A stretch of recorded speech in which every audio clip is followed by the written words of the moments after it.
بسم اللہ الرحمن الرحیم لی خمسۃ نطفی بہا حر الوباء الحاطمہ المصطفیٰ والمرتضیٰ وبناہم وسیدہ۔ الحمد للہ اس وقت پوری دنیا میں الحاد کے خلاف جو ایک مضبوط اور بلند ترین آواز ہے اور ایک اچھی گرفت والی جو آواز ہے وہ ایک صحیح العقیدہ سنی عالم دین ہماری اطلاعات کے مطابق شیخ اسرار رشید صاحب کی آواز ہے، جنہوں نے کوئی گزشتہ سال اغلباً گزشتہ سال ہی ایک مناظرے کے درمیان ایک مباحثے کے دوران کسی ملحد سے، یعنی کوئی کرسچن تھا، اس سے مناظرہ کرتے ہوئے نبی کریم صلی اللہ تعالی علیہ وآلہ وسلم کی اس حدیث کو سچ ثابت کرنے کے لیے زہر کی جو ایک بوتل تھی وہ بھی پی، کہ نبی پاک صلی اللہ تعالی علیہ وآلہ وسلم نے جو عجوہ کھجور کے بارے میں ارشاد فرمایا۔ تو بہرحال کہنے کا مطلب یہ ہے کہ ایک مضبوط اور ایک نہایت ہی جاندار آواز جو ہے وہ الحمدللہ شیخ اسرار رشید صاحب کی ہے، اور انہوں نے یہ سچ ثابت کر دکھایا کہ کیمروں کے دور کے اندر بھی اللہ جل مجدہ الکریم اپنے نیک بندوں کے ہاتھوں پر کرامات کا ظہور کرتا ہے۔ ظاہر ہے زہر کو پینا اور پھر اس کے بعد اتنے عرصے تک حیات رہنا، یہ ان کی کرامت ہے، اور یہ ان کی زندہ کرامت، اور یہ کیمرے کے اندر محفوظ ہے۔ جو لوگ یہ کہتے ہیں کہ اب یہ کیمروں کے دور میں کرامات کیوں نہیں ہوتی، تو ان کے لیے یہ شیخ اسرار رشید صاحب کا یہ جو عمل ہے وہ واضح طور پر ان کے منہ پر تماچا ہے۔ تو شیخ اسرار رشید صاحب چونکہ ایک مضبوط عالم دین ہیں اور شریعت مطہرہ کے علم کو بلند کرنے کا جذبہ رکھتے ہیں، اور یقیناً یہ جذبہ بزرگان اہل سنت کا جذبہ ہے، تو انہوں نے کیا کیا کہ یہ جو شف سرکار ہے، جس کو حق خطیب بادشاہ کہا جاتا ہے، جو ایک بہت بڑا ڈھونگ ہے، اس کی کسی جگہ پر کوئی محفل ہو رہی تھی، نبی کریم صلی اللہ تعالی علیہ وآلہ وسلم کی ذات گرامی سے منسوب انہوں نے جو ہے وہ ایک محفل نعت کا انعقاد کیا تھا، یا ایک کانفرنس کا انعقاد کیا تھا، جس کا نام انہوں نے تاجدار ختم نبوت کانفرنس رکھا تھا۔ تو اس کے دوران شیخ اسرار رشید صاحب وہاں پر آئے۔ چونکہ حق خطیب کے ماننے والے جو لوگ تھے، انہوں نے اکثر شیخ اسرار رشید صاحب کے بقول ان کو کہا کہ آپ جو ہمارے جو حضور ہیں، جو بصرے کی کھجور ہیں، ان کے جو ہے وہ ان کے پاس آپ کیوں نہیں آتے، ان کی محفل میں آئے اور وہاں پر آ کر سوال کریں وغیرہ وغیرہ۔ تو یہ ساری چیزوں کو مد نظر رکھتے ہوئے شیخ اسرار رشید صاحب وہاں پر تشریف لائے۔ تو اس لائن آف اہل سنت کو دیکھ کر، یعنی اہل سنت کے اس شعر کو دیکھ کر خطیب کو کوئی اور طریقہ، کوئی اور رستہ نہ ملا، انہوں نے وہاں سے بھاگنے میں ہی عافیت محسوس کی۔ تو اب بہت سارے لوگ اس پر اپنے اپنے طور پر چیمہ گوئیاں کر رہے ہیں کہ یہ عمل ٹھیک ہے یا نہیں ہے، حق خطیب کو ایسا کرنا چاہیے یا نہیں کرنا چاہیے۔ اب عجیب بات ہے کہ سارے لوگ شیخ اسرار رشید صاحب کے اس عمل کو کہہ رہے ہیں، اس پر سارے لوگ، کچھ لوگ جو ہے وہ چیمہ گوئیاں کر رہے ہیں۔ سارے لوگ سے مراد یہ کہ کچھ لوگ چیمہ گوئیاں کر رہے ہیں، جبکہ حق خطیب کے بارے میں کوئی نہیں کہہ رہا کہ اس کو ایسا کرنا چاہیے تھا یا نہیں کرنا چاہیے تھا۔ تو میں یہاں پر یہ سوال اٹھاتا ہوں کہ جب اگر آپ سچے تھے، آپ جو ہے حق سچ پر تھے، آپ کا نام بھی حق خطیب ہے، اگرچہ آپ ڈھونگ خطیب ہیں، تو آپ وہاں سے کیوں بھاگے؟ شیخ اسرار رشید پر تو سوال اٹھا رہے ہیں کچھ لوگ، تو یہ جو آدمی وہاں سے بھاگا ہے، اس پر سوال کیوں نہیں اٹھا رہے؟ اگر یہ سچا تھا تو یہ وہاں سے نہ بھاگتا، اس نے دیکھ لیا کہ یہ اللہ کے نیک بندوں میں سے ایک نیک بندہ آ گیا ہے، جو واقعتاً اللہ کا نیک بندہ ہے، اللہ کا ولی ہے، نیک آدمی ہے، یہ آ گیا ہے، اور اس نے آ کر جو ہے وہ یہ سلسلہ کر دیا ہے، تو اب اس کے سامنے بھاگنا پڑے گا۔ تو اگر سچے تھے تو وہاں پر بیٹھتے۔ بہرحال تو جو لوگ یہ کہہ رہے ہیں اس وقت کہ شیخ اسرار رشید صاحب کا یہ جو عمل ہے یہ درست ہے کہ نہیں ہے، تو سب سے پہلے میں یہ بات عرض کر دوں کہ شیخ اسرار رشید اس وقت پوری دنیا کے اندر، جو میں آپ کو پہلے کہہ چکا ہوں، الحاد کے خلاف ایک مضبوط آواز ہے، اور روافظ کے خلاف ان کی خدمات قابل تحسین ہے، الحاد کے خلاف، ملحدین کے خلاف ان کی خدمات قابل تحسین ہے۔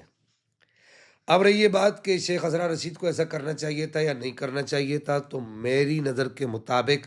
اور الحمدللہ علماء حق اہل السنہ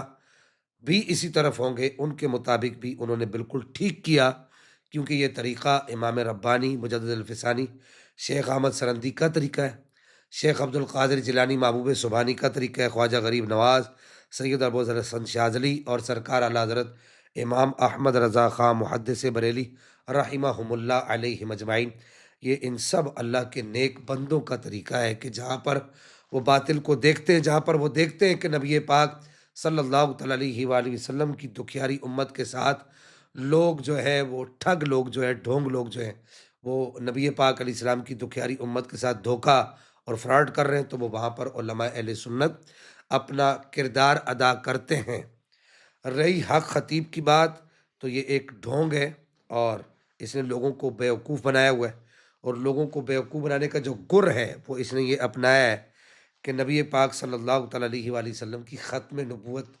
کی آڑ میں یہ آدمی، یعنی ختم نبوت کی تحریک کی آڑ میں یہ آدمی چھپا ہوا ہے۔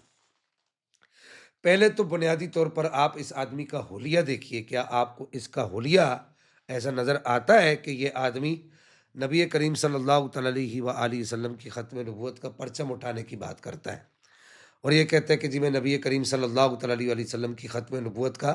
پرچم اٹھا کر چل رہا ہوں؟ آپ ذرا اس کی داڑھی تو دیکھیے، یہ تصویر میں یہ ہمارے جو ہے وہ ایڈیٹنگ والے حضرات آپ کو دکھائیں گے، ذرا اس کی داڑھی کو دیکھیے، اس کی داڑھی کیسی ہے؟ کیا یہ داڑھی نبی کریم صلی اللہ تعالیٰ علیہ وآلہ وسلم کی منشا کے مطابق ہے؟ کیا یہ داڑھی آل بیت اطہار کی داڑھیوں کے مطابق ہے، مبارک داڑھیوں کے مطابق ہے؟ کیا یہ اس آدمی کی داڑھی صحابہ کرام رضوان اللہ تعالیٰ علیہم اجمعین کی وہ داڑیاں جو رسول اللہ صلی اللہ تعالیٰ علیہ وآلہ وسلم کی مبارک سنت کے مطابق تھی؟ کیا یہ آدمی اس قابل ہے، اس لائق ہے کہ یہ آدمی اس حلیے کے اندر یہ ختم نبوت کا نعرہ لگائے؟ اور شروع میں تو ان کی جو تصویریں اگر آپ دیکھیں شروع میں، وہ بھی میں کہوں گا اپنے ایڈیٹنگ والے حضرات سے کہ جو ان کی شروع کی جو تصویریں ہیں، جب شروع میں یہ ڈھونگ رچانے کے لیے جب اٹھے تھے اور لوگوں کے لیے ڈھونگ رچانے کی کوشش کی تھی اور ڈھونگ رچانے میں کامیاب بھی ہوئے، اس وقت کی اگر آپ ان کی تصویر دیکھیں، یہ ہماری اسکرین پر چل رہی ہے، تو آپ کہیں گے کہ یار یہ آدمی تو کوئی بیوٹی پارلر کا جو ہے، بیوٹی پارلر میں جو لوگوں کو جو ہے وہ بیوٹیشن جو ہوتے ہیں، لوگوں کو جو وہ سرخی پاؤڈر لگاتی ہے، تو وہ لگ رہا ہے۔ اور پھر اس کے بعد آپ یہ دیکھیے کہ ابھی گزشتہ دنوں ہمارے ملک پاکستان کے اندر، اگرچہ ہمارا ان کے ساتھ عقیدے کے اندر 110% اختلاف ہے، اقرار الحسن صاحب نے اس آدمی کی ساری جائیدادیں کھول کے دکھائی، کروڑوں نہیں، اربوں نہیں، کھربوں کی جائیدادیں اس کی۔ اس آدمی نے یہ سارا پیسہ کہاں سے لایا؟ یہی نبی کریم صلی اللہ تعالیٰ علیہ وآلہ وسلم کی ختم نبوت کے نام کے پیچھے چھپ کر یہ آدمی جو ہے یہ کام کرتا رہا، اور یہ دم درود کے نام پر لوگ اس کے کتنے ستائے ہوئے، وہ لوگوں کی ویڈیوز بھی لوگوں کے سامنے آئی کہ لوگوں نے دیکھا کہ یہ کتنا بڑا ڈھونگ ہے اور یہ کتنا بڑا ڈرامہ ہے۔ ہمارے ساتھ ہمیں کتنے ایسے لوگ ملے کہ جنہوں نے بتایا کہ جی یہ پہلے 1 دیگ پکواتا ہے، پھر 3 پکواتا ہے، پھر 5، پھر دیکھتا ہے اگر اسامی تگڑی ہے تو اس سے 11 دیگوں کے پیسے لیتا ہے اور وہ پیسے ہڑپ بھی کر جاتا ہے۔ تو یہ اس کا ایک طریقہ واردات ہوتا ہے، اس کے سارے طریقہ واردات کو لوگوں نے جو ہے وہ ایکسپوز کیا، جس نے بھی کیا آپ سب نے دیکھا۔ پھر اس کے بعد یہاں پر میں یہ کہنا چاہوں گا کہ اس آدمی کا ختم نبوت کی تحریک کے اندر کون سا ایسا کام ہے کہ جو لوگوں نے دیکھا ہو؟ ملک پاکستان کے اندر، وطن عزیز کے اندر 2018 میں جو حلف نامہ تھا اسمبلی کا، اس میں سے خاتم النبیین کا لفظ نکالا گیا۔ اس وقت جن لوگوں نے جنوری کی یخ بستہ ہواؤں میں اور بارشوں میں اسلام آباد کی سڑکوں پر بیٹھ کر اور وہاں پر لبیک یا رسول اللہ کے نعرے لگا کر ختم نبوت کے اس کاز کو بچایا اور خاتم النبیین کے لفظ کو واپس اس حلف نامے کے اندر داخل کروایا، اس وقت یہ کہاں تھے؟ اس وقت ان کا کیا کردار تھا؟ یہ کہیں نظر آئے؟ کیا یہ ختم نبوت کا جو ہے وہ نعرہ جو ہے وہ صرف ایک اگر سردیاں ہیں تو گرم ہیٹر کے اندر بیٹھ کر، اگر گرمیاں ہیں تو اے سی کے اندر بیٹھ کر لگایا جاتا ہے؟ اور پھر کوئی اس آدمی کی ایسی تقریر جو ختم نبوت کے حوالے سے کوئی تحقیقی تقریر ہو جو آپ کو نظر آتی ہو، وہ آپ کہیں دکھا سکتے ہیں؟ اور پھر اس کے بعد اس آدمی کی کوئی ایسی تحریر یا اس نے کوئی ایسا ریسرچ سینٹر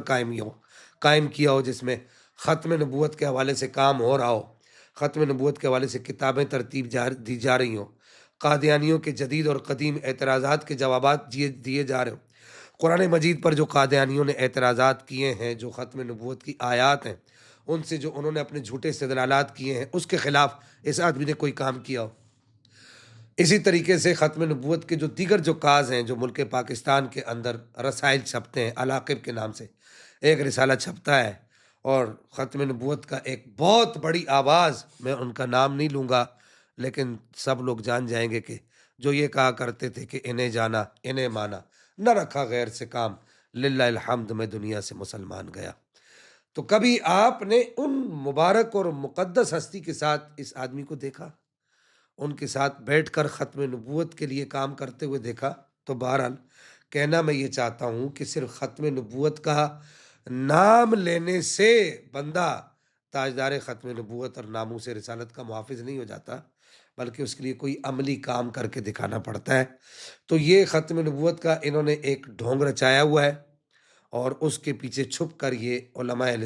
عوام اہل سنت کو یہ لوٹ رہے ہیں، اور کچھ علماء بھی ان کے فریب کے اندر آئے ہوئے ہیں۔ اچھا، اب وہ اسٹیج دیکھیں آپ، ان کے اسٹیج کے اوپر جتنے بھی بانڈ مراسی جتنے بھی بیٹھے ہوئے تھے، سوائے کچھ لوگوں کے، کسی کی داڑھی نبی کریم صلی اللہ تعالی علیہ وسلم کی سنت کے مطابق تھی؟ تو کیا ختم نبوت کے کاز پر کام کرنے کا یہ طریقہ ہے جو انہوں نے اپنا رکھا ہے؟ تو بہرحال کہنا میں یہ چاہتا ہوں کہ یہ ایک بہت بڑا بیروپیہ ہے، اور بہت بڑا ڈھونگ ہے، اور بہت بڑا فراڈ ہے۔ اس سے سب لوگ بچیں، اور جتنے بھی عوام اہل سنت تک میری یہ آواز پہنچ رہی ہے جو اس کے دام فریب میں پھنس چکے ہیں، ان سے کہوں گا کہ واپس آ جائیں اور علماء اہل سنت کے دامن سے لپٹیں۔ اور علماء کو میں یہ کہوں گا کہ جس طریقے سے شیخ اسرار رشید نے اپنا ایک کردار ادا کیا، اس طریقے سے آپ بھی اپنا کردار ادا کریں۔ اللہ جل مجدہ الکریم ہمیں امام ربانی کی سنت کو زندہ رکھنے کی توفیق عطا فرمائے۔ وسلام مع الاکرام۔